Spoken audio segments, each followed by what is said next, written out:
There is a crisis unfolding at the highest levels of American foreign policy, and the warnings are coming not from opposition politicians inside the United States, but from America's closest allies around the world. From the chancelleries of Europe to the parliaments of the Middle East, world leaders are sounding an alarm that grows louder and more urgent with each passing day. The question being asked in Berlin, in London, in Brussels, in Kyiv, and in Doha is one that would have been unthinkable just a few years ago. Is the United States government under President Donald Trump actively working against its own military interests, or is the administration simply blind to a threat that allied intelligence services are documenting in extraordinary detail? That is the question hanging over Washington tonight, and the answer, depending on who you ask, is either deeply disturbing or strategically inexplicable. What is beyond dispute is that American military assets in the Middle East are under attack, that Russian satellites are photographing those assets in real time and passing the intelligence to Iran, that American soldiers have been wounded and military equipment worth hundreds of millions of dollars has been destroyed, and that the Trump administration in the middle of all of this invited Russian lawmakers to Washington, lifted sanctions on Russian oil, and is now weighing a potential ground invasion of Iran that military sources tell the Washington Post and the Wall Street Journal could last for months. Tonight, this broadcast will walk you through every dimension of this crisis, every warning issued, every development recorded, and every question still unanswered.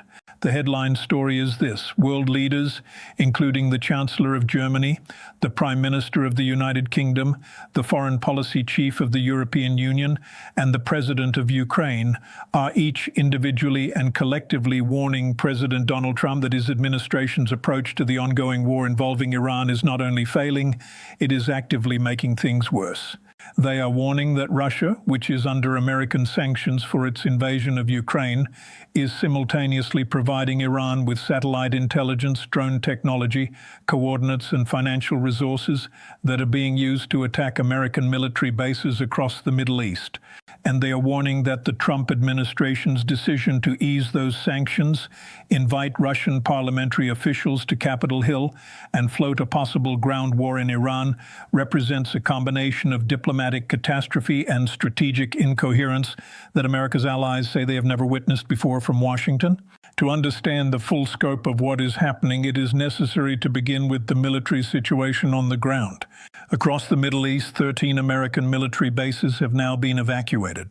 American soldiers who were stationed at those facilities are sheltering in nearby hotels, and those hotels, according to reporting from multiple outlets, including NBC News, have themselves become targets for Iranian strikes. The scale of the damage already inflicted is staggering. At the Prince Sultan Air Base in Riyadh, Saudi Arabia, one of the most significant American military installations in the entire Gulf region, a coordinated Iranian attack caused over $1 billion in damage. 12 American troops were wounded in that attack, 2 of them seriously. Multiple aircraft were destroyed. Among the losses was one of the crown jewels of the United States Air Force, the E-3G Sentry Airborne Early Warning and Control aircraft, operated by the 552nd Air Control Wing, based out of Tinker Air Force Base in Oklahoma. This aircraft is not simply another military plane. It is the backbone of American airborne surveillance and interception capability in the region, the system that ties together radar, communications, and fighter intercept technology into one unified operational platform. Its destruction represents an extraordinary blow to American operational capacity. KC-135 Stratotanker aircraft, the aerial refueling planes that extend the range and endurance of virtually every other aircraft in the American inventory, were also reported destroyed in these engagements. And the intelligence picture that emerges from Ukrainian, European, and allied sources makes clear that these were not random strikes. They were precision attacks guided by Russian satellite reconnaissance. This is where Ukrainian President Volodymyr Zelensky enters the picture, and his public warnings represent perhaps the most remarkable aspect of this entire crisis. Zelensky, in public social media posts shared with his millions of followers and reported on by major international news organizations including NBC News, laid out in extraordinary specific detail the Russian surveillance operations targeting American military installations. He stated that on March 24th, Russian satellites photographed the joint United States and United Kingdom military facility on Diego Garcia, located in the Chagos Archipelago in the Indian Ocean, one of the most strategically significant American military outposts in the world. On March 25th, Russian satellites captured images of the Prince Sultan Air Base in Saudi Arabia, the very base that was subsequently attacked, as well as the Sheba oil and gas field in Saudi Arabia. On March 26th, Russian intelligence satellites photographed the Incirlik Air Base in Turkey and the Al Udeid Air Base in Qatar, both of which host significant American military presences. Zelensky's message was pointed and impossible to misread. There were, he noted, no Ukrainian facilities on that list. The reconnaissance was directed entirely at American, British, and Allied installations. And then he asked the question that the entire Allied world is asking: who is helping whom when sanctions are lifted from an aggressor nation that earns daily revenue from its oil sales and simultaneously provides targeting intelligence for strikes against American and British military bases? Zelensky went further. He drew upon Ukraine's own battlefield experience to explain what repeated reconnaissance means in practice. When surveillance is carried out over a facility in Ukraine, he explained, Ukrainian forces understand immediately that those facilities must be protected because plans are in motion to destroy them.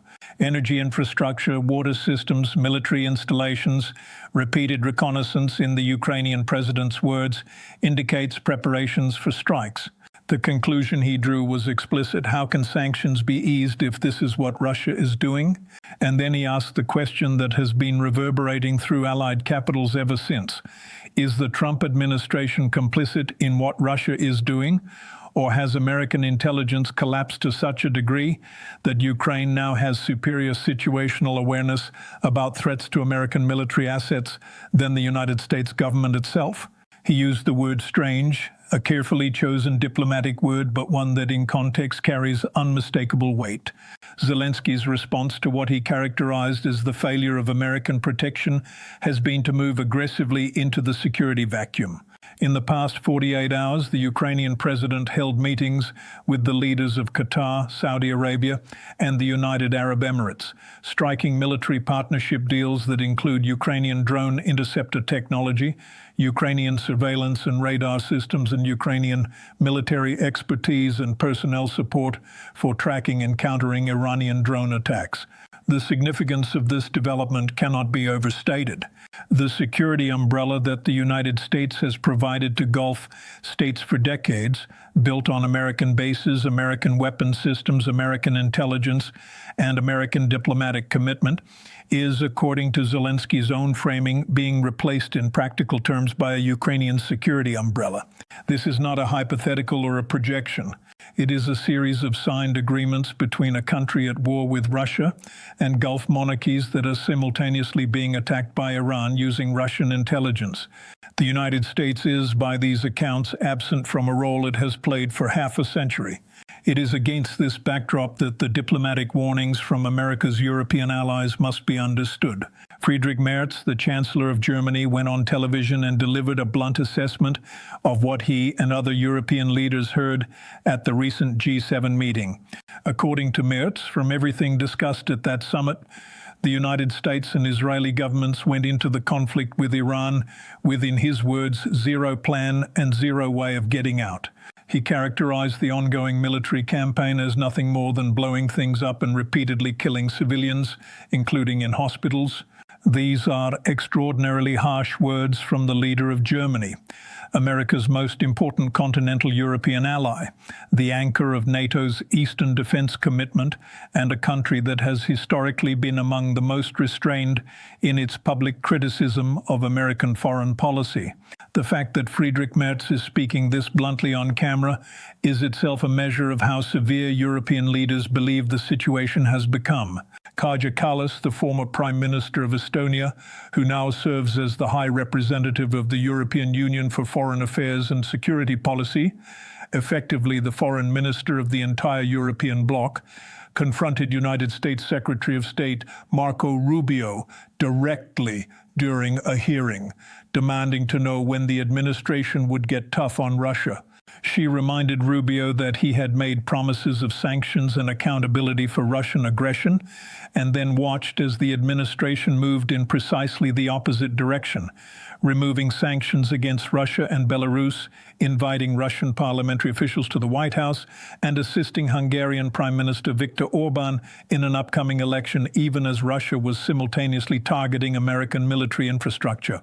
At the G7 meeting in France, Callas elaborated on her concerns, explaining that Europe has watched for over a year as Russia tries to achieve at the negotiating table what it has been unable to achieve militarily in 12 years of conflict, namely the annexation of Ukrainian territories that have never legally or historically belonged to Russia. She called this approach the Russian playbook of negotiations, warning that the West must not walk into that trap. Prime Minister Keir Starmer of the United Kingdom offered his own remarkable public rebuttal to what he characterized as pressure from the Trump administration to bring Britain into the war. In a clip that has circulated widely, Starmer said directly and without diplomatic ambiguity that much of what President Trump has said is designed to put pressure on him to change his mind and get dragged into this war, and that he is not going to do so.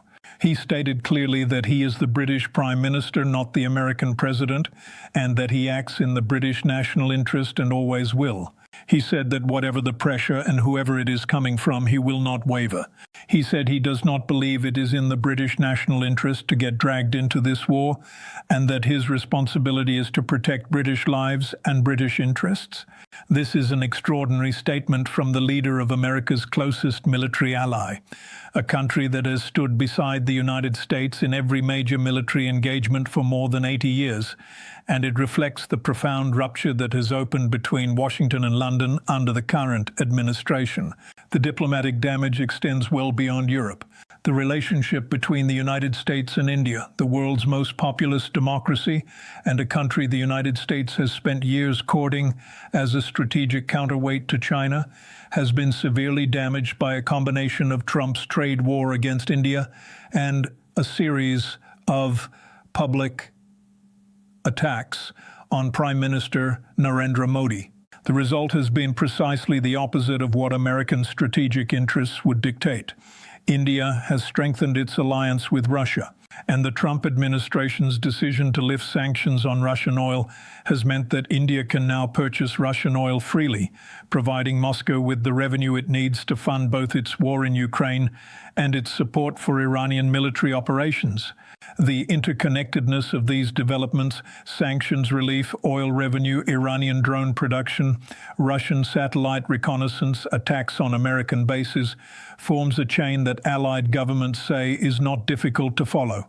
Pakistan, which was expected to benefit from its alignment with the United States and Saudi Arabia in the current regional framework, has also expressed disillusionment. A senior Pakistani official speaking to the Financial Times described the arrangement as a pay-for-play proposition that has not delivered. The official said Pakistan was promised cash for deterrence, investment and security guarantees in exchange for alignment, but has received no new investments from Saudi Arabia and has seen deterrence fail entirely. The question being asked in Islamabad is the same one being asked in Berlin and London and Brussels. What exactly is the United States strategy, and who exactly does it serve? Meanwhile, the Houthis, the Iranian-aligned armed movement based in Yemen, have entered the conflict and have signaled a graduated escalation plan that could have catastrophic economic consequences. Houthi leadership has stated that their plan includes eventually closing the strait in the Red Sea, which would cut off one of the world's most critical commercial shipping lanes. Maritime analysts and energy experts have estimated that a closure of the Red Sea Strait could push the global price of oil to approximately $200 per barrel in a very short period of time. The Houthis have stated they will wait to deploy this option until later stages of their escalation, but they have also made clear they are actively launching ballistic missiles at Israel in the meantime. Israel's own military leadership is not projecting confidence. The Chief of Staff of the Israel Defense Forces has publicly acknowledged that Israeli forces are facing what he described as catastrophic consequences as a result of depleted military equipment and degraded operational capacity. This statement from the IDF's own leadership stands in sharp contrast to the public posture of the Netanyahu government. Adding yet another layer of complexity and concern to this situation is what is now confirmed to be a sanctioned visit by members of the Russian State Duma, Russia's lower house of parliament, the equivalent of the United States House of Representatives, to Capitol Hill in Washington. MAGA Republican Congresswoman Anna Paulina Luna of Florida posted a statement that amounted to a public confirmation of what Democrats and critics had been demanding answers about. Luna wrote that the Trump administration's State Department approved travel for what she called peace talks regarding Russia. She confirmed that members of Congress, including herself, are working toward a peace deal, and she defended the visit as part of legitimate diplomacy. The Russian Duma members, upon returning to Moscow, reportedly described the meetings in terms that suggested they believed they had extracted significant concessions and advanced economic discussions favorable to Russia. The timing of this visit, occurring simultaneously with documented Russian intelligence support for Iranian attacks on American military bases, is the detail that has generated the most alarm among American allies and national security analysts. The broader military buildup being reported suggests the situation may be about to escalate dramatically.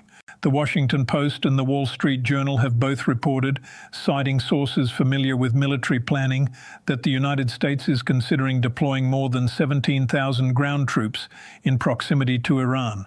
President Trump is reportedly weighing this option, which military planners have described not as a full-scale invasion, but potentially as something in between, a partial ground operation whose duration could extend for months. A letter circulated among Marine Corps units referenced the potential for mass mobilization. The combination of an active air campaign that has already killed significant numbers of Iranian civilians, including a BBC-verified strike on a residential area in the Iranian town of Lamir that killed at least 21 people, and the prospect of a ground operation lasting months, has prompted urgent warnings from every allied capital that has a stake in regional stability. The head of Iran's parliament, Mohammad Bagher Ghalibaf, has responded to American objectives with open mockery, suggesting that the United States appears to have shifted its stated goal to reopening the Strait of Hormuz, a waterway that, as Ghalibaf pointedly noted, was open before the war began. His comment that the United States is playing, in his words, 60-dimensional chess, was widely read as a taunt directed at American strategic confusion. It captures, in a single phrase, what allied governments have been expressing in far more diplomatic language: that the Trump administration entered this conflict without a clear objective, without a coherent exit strategy, and without a plan for managing the regional and global consequences. Political analysts have noted that the cumulative effect of these developments, the military setbacks, the Allied warnings, the diplomatic estrangements, the Russian parliamentary visit, the sanctions relief, is to raise a question about American strategic orientation that goes beyond any single policy dispute. Analysts who study American foreign policy point out that the pattern of actions taken by the Trump administration is difficult to reconcile with any conventional understanding of American national interest, as that interest has been defined by every administration of both parties for the past 8 decades. The question being raised in think tanks, in allied foreign ministries, and in the pages of major newspapers is whether what is being witnessed represents a radical reorientation of American grand strategy, a deliberate pivot away from the post-World War II alliance system toward a different set of relationships and priorities, or whether it represents something more chaotic and less coherent. Public sentiment surveys in European countries show historically low levels of confidence in American leadership, a trend that analysts say has accelerated sharply over the past several months. Looking ahead, the next several weeks will be decisive in multiple dimensions simultaneously. On the military front, the question of whether President Trump will approve the deployment of 17,000 ground troops near Iran will be one of the most consequential decisions made by any American president in decades.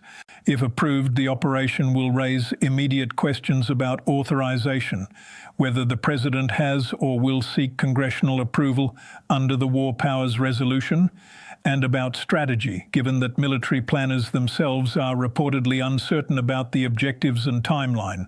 On the diplomatic front, the meetings between Zelensky and Gulf leaders will advance, and the question is whether the drone and surveillance technology deals struck this week will be formalized and expanded.